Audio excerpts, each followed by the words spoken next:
The plane had landed in a small field in Burwell, a sleepy farming community near Carrollton, Georgia, where nothing major ever happens. Many neighbors witnessed the plane coming down. Bill Jetters and his wife lived in this house at the end of this field, angled directly in the plane's path. My wife was sitting at the kitchen table, reading, and she said, "Bill, we better get out of here because the plane's going to hit the house." So about that time it started stopping. I said, "Well, you call 911 and I'm going to see if I can help at the plane." Emergency? Yes, we have a plane crashed in our backyard. A plane crashed? Yes, somebody out here. 8 minutes had passed since First Officer Warmerdam had declared an emergency and asked Atlanta Center for rescue vehicles to be alerted. But the controller hadn't passed on the message. Minutes would make the difference now between life and death. The local emergency services responded quickly, but were still many miles away.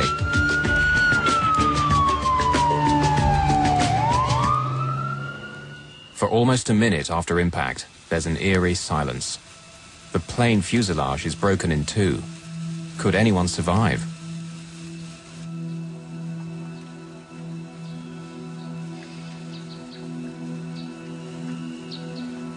As the dust settles, all 29 people on board are miraculously alive, with only a handful seriously injured by the impact.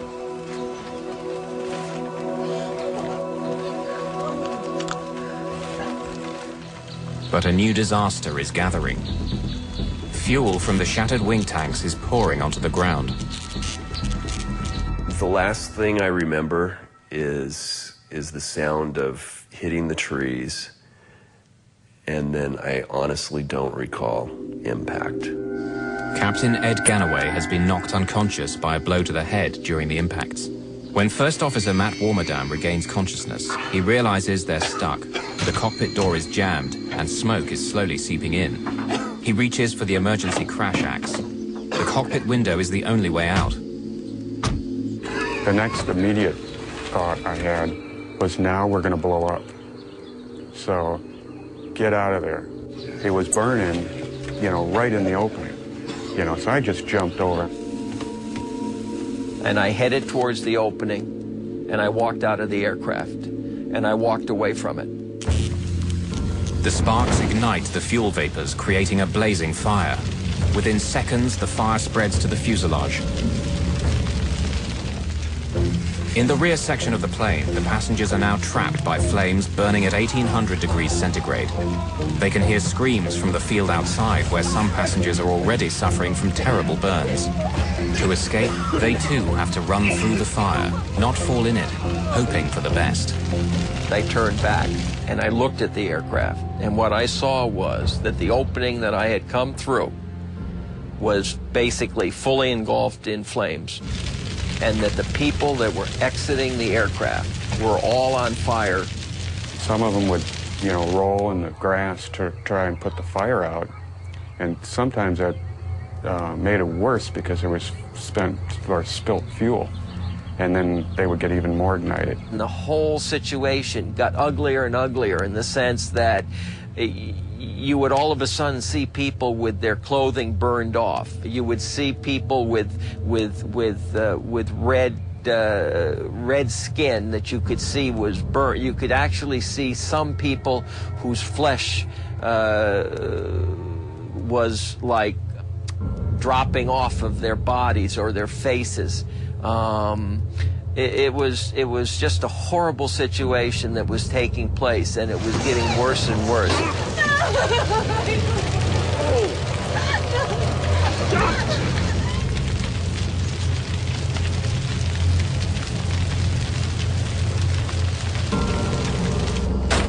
Matt Warmerdam, his right shoulder dislocated, is banging the axe against the window with his left hand.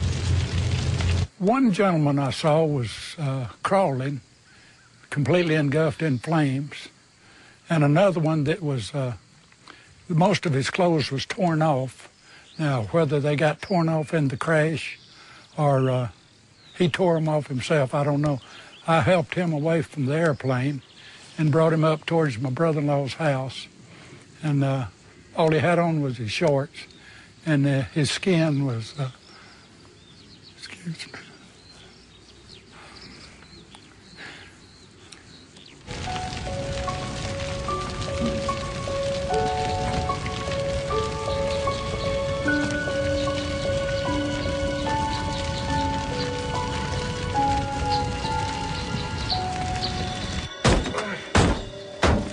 Aircraft glass is much thicker than what you would see on like an automobile windshield.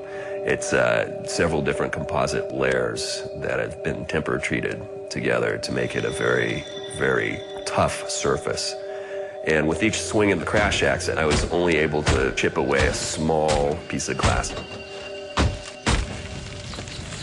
I need some help! I'm looking around left and right, and there's no other fools that close, you know, at that second.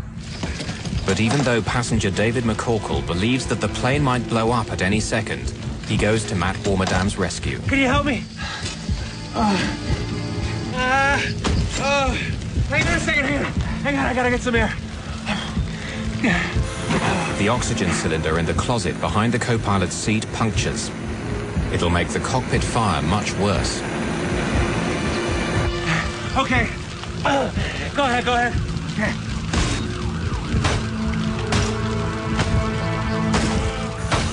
Stop a second. Let me see if I can squeeze down. Let's get you out of here. Stop pulling me. No, it's too small. Go ahead. By now, the rescue crews of the area have been notified. Firemen, police officers, paramedics, all are hurriedly on their way to the crash site. Will the fire trucks arrive in time to save Matt Warmerdam before the cockpit gets engulfed in flames? David McCorkle is exhausted trying to break the strong glass. Suddenly, a heat flame pops at him from below the cockpit. He backs off, scared for his life. You aren't gonna let me die, are you? Now more determined than ever, he bangs even harder and faster. Then suddenly, the weakened axe head flies off. It's getting hot in here! Get me out! Guy Pope, a police officer, is the first rescue worker to reach the burning plane. I was about 3 miles from here when I received the call. And about halfway here, I could see the smoke, pretty heavy smoke. And I got out of the car and I ran up to the plane. And when I went around the nose of the plane, one of the passengers handed me a hatchet and said that the pilot was inside. And I took the hatchet and started trying to cut a bigger hole. I couldn't get around behind the cockpit because of fire. It was still burning pretty heavy, and there was an oxygen bottle there blowing the fire. And, you know, it's just one of them things. You see a man burn, you don't forget it. This is live footage taken with a video from the windshield of a Georgia State Patrol police car as rescue workers are arriving at the site. At this moment, all passengers are out of the two sections of the broken plane, except pilots Ed Ganaway and Matt Warmerdam, who remain prisoners of their cockpit. Well, first off, I had to tear the back of the cockpit out. It had burnt and there was no door or visible door or anything like that, so I actually took my hands and tore it out. When I started to pull him out, he looked up and he said, "Tell my wife, Amy, that I love her."